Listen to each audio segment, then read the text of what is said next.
Right, so this is weird. It's something we don't usually see. A return for a warranty job.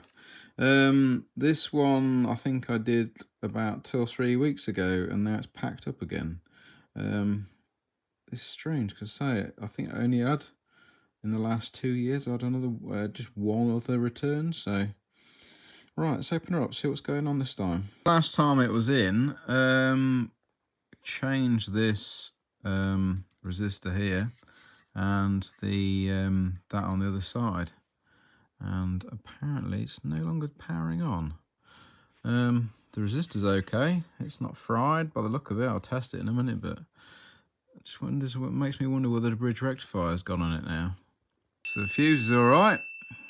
So the resistor I changed is fine, and the IGBT on the other side of the board is fine.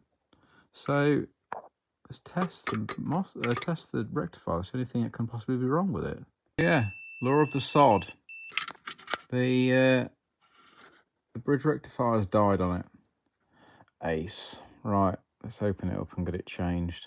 So technically it's not actually covered under warranty, but as a gesture of good faith, I'm gonna swap it out for them for free anyway. But like, I didn't actually change the bridge rectifier at all, and then I sent it back and it was working for about a few days and then died again. So, but we'll change it anyway. So, yeah, bear with. So that's the bridge rectifier changed.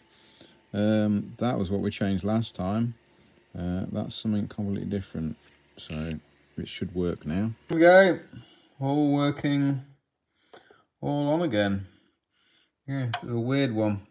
It's only fixed it about probably a week or two ago, so yeah, so I'll just put it down to sod's law really, but yeah, we'll get it sorted from